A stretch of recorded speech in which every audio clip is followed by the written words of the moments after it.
Berhubung kita segala sesuatunya kerjakan sendiri, jadi ini merakit mesin tepungnya dulu. Karena kalau misalkan yang versi standarnya itu kan nggak ada pengukur beban, jadinya kalau misalkan macet itu susah dihindari. Kalau kita pakai alat ukur ini jadinya lebih bisa kelihatan, makanya tetap stabil. Caranya menepungnya juga enak, nggak terlalu kegedean beban. So penambahan alat ini murah sih, nggak terlalu mahal harganya. Terus di bawah juga pakai tambahan kipas itu supaya dingin dan bisa kerja agak panjang waktunya.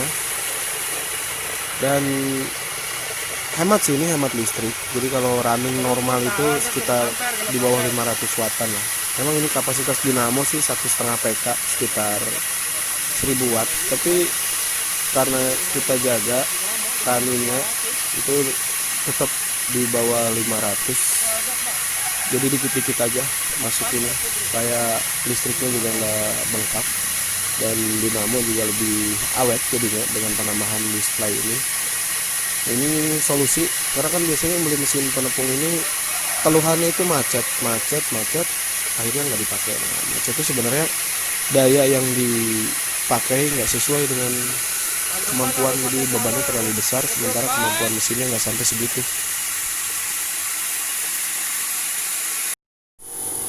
Biasa 1:1. Nah sekarang kita racik pakan. Jadi ini tepung jagung giling satu bagian, terus dedak.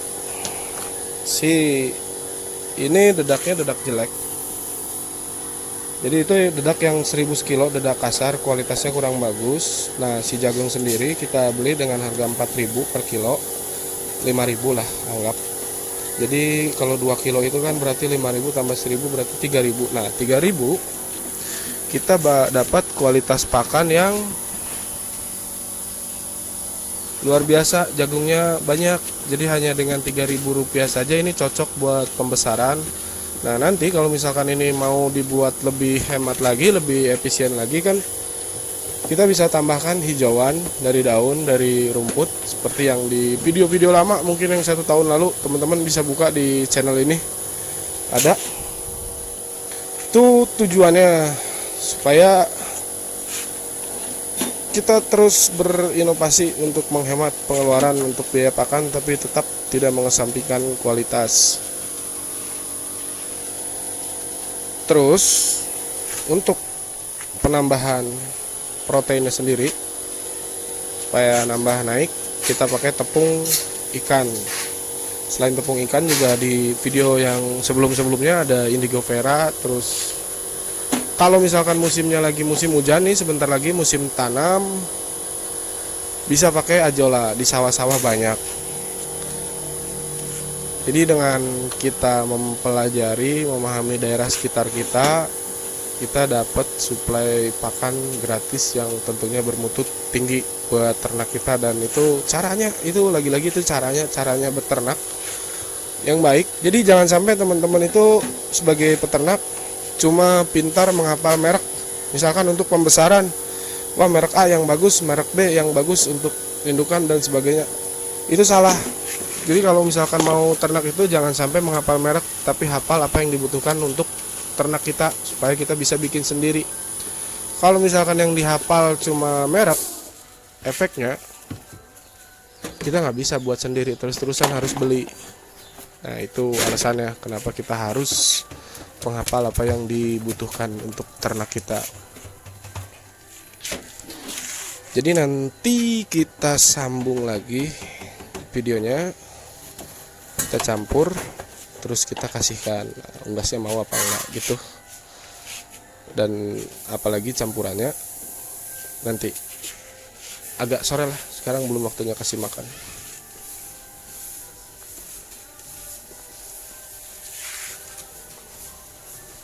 Oh ya, tambahan nyampur kenapa harus sedikit-sedikit, karena kita pakai manual supaya cepat. Kalau misalkan langsung satu drum sama satu drum dicampur, repot, dijamin lama dan gak kelar-kelar. Nah, tapi kalau Tuh kalau sedikit-sedikit itu kerjanya nggak capek, terus tercampur sempurna dengan bagus. Nah, sip lah.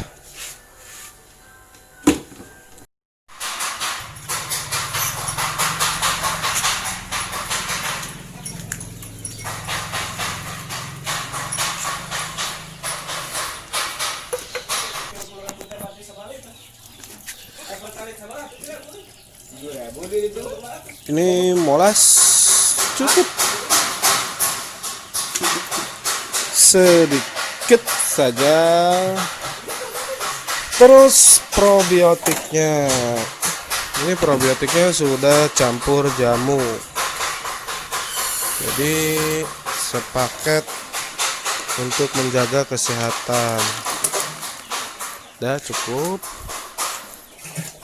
Nah, jadi untuk yang sebotol ini awet. Yo ai. Nah, ini si probiotiknya yang dalam botol itu kondisinya pingsan, jadi dicampur molas supaya aktif. Kasih air putih, nyiprat, asem.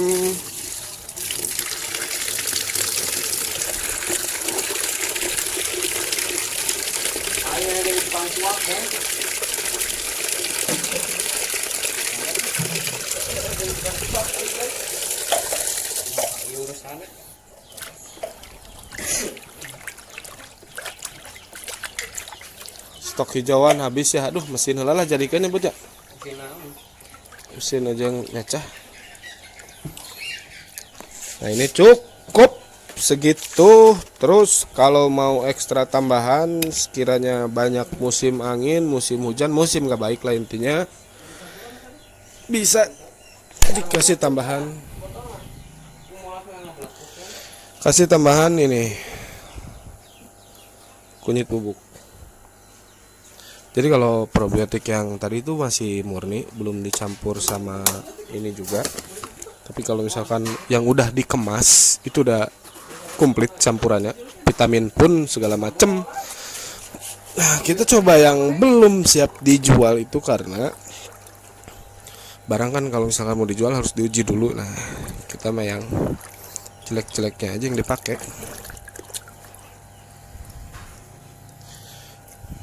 Nah, ini tunggu dulu sekitar 10-15 menit sampai sembari nunggu ini mulai, tapi encer dulu. Nah, ini yang tadi dibuat, ini dedak yang murah sama jagung, perbandingannya 1:1.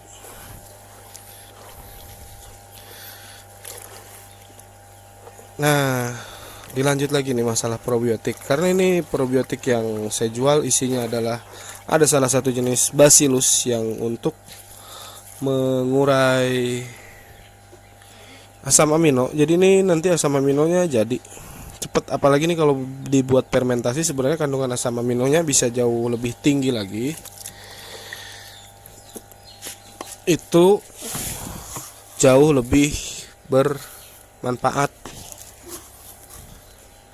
buat kesi unggas. Jadi kalau misalkan untuk pembesaran jauh lebih bagus. Tapi pemberian langsung pun seperti ini tuh nggak ada masalah, karena nanti juga prosesnya di sistem pencernaan itu dibantu oleh probiotik. Karena memang fungsi awal musim probiotik itu kan ditekankan supaya bisa membantu memperlancar pencernaan dan menjaga kesehatan sistem pencernaan. Nah, itu fungsi awalnya sekali. Tapi kesini-sini kan udah banyak dikembangkan, jadi banyak bakteri-bakteri lain yang dulu belum ada, sekarang jadi ada. Ini berhubung buat entok juga. Kalau ayam sih mereka pinter nih, pasti milih jagungnya terus. Tapi berhubung buat entok juga, kita biarkan encer aja campurannya. Dah, nunggu dulu.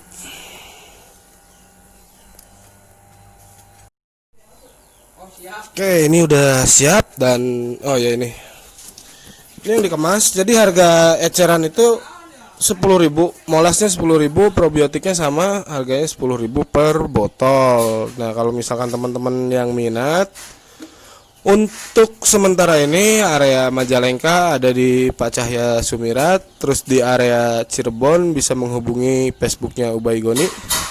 Nanti link Facebooknya saya kasih lah di deskripsi video supaya lebih gampang.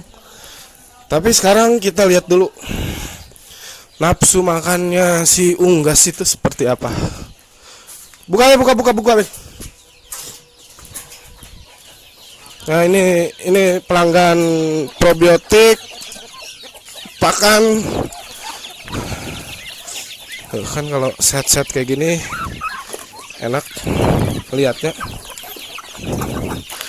Area di sini dibagi 3 sengaja, jadi karena memang dicampur, kita bagi 3 area supaya nanti pada saat makan tuh nggak pada berantem. Mereka tuh nggak akur sebenarnya, nggak tahu ada masalah apa.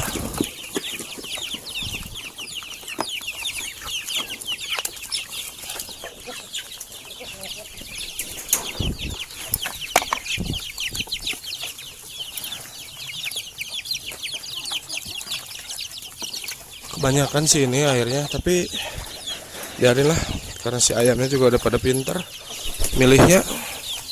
Terus kalau entok sih nggak ada kendala, udah basah seperti ini. Tuh kan mantep, 1:1 jagungnya banyak banget. Nah kan,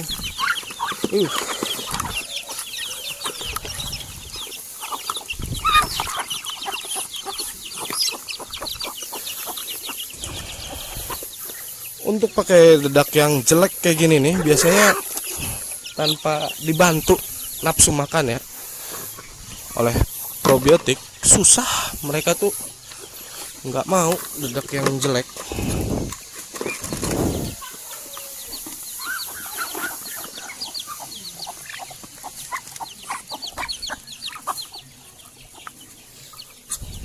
Nah, ini kalau ukuran saya ini segini masih mahal untuk pakan. Biasanya sih stok hijauan, tapi nanti biasa perlahan. Ini intinya dengan modal mesin penepung tadi, kita bisa bikin pakan seperti ini.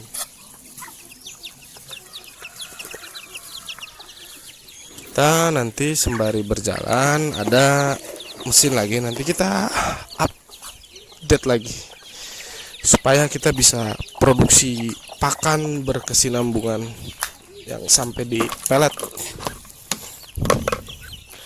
Di kan ternak enak kalau misalkan suplai pakan kita atur sendiri, apalagi bahan-bahan gratis. Nah, ini ayam-ayam yang kecil pun gak ada masalah dengan pakan seperti ini, gak usah takut.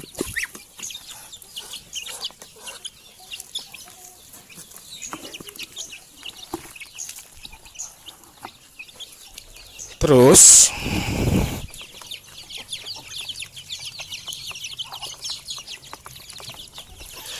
kenapa pula selalu ada ayam broiler di kandang sini? Nah, broiler itu kan yang paling jelek pencernaannya, Pak. Asli jelek banget pencernaan ayam broiler itu kalau dikasih pakan seperti ini yang asal-asalan. Tapi kita bisa lihat sendiri, mereka di sini sebagai indikator kita, indikator kualitas pakan. Kalau broiler aja aman, berarti untuk bebek, entok, ayam kampung bisa dipastikan aman.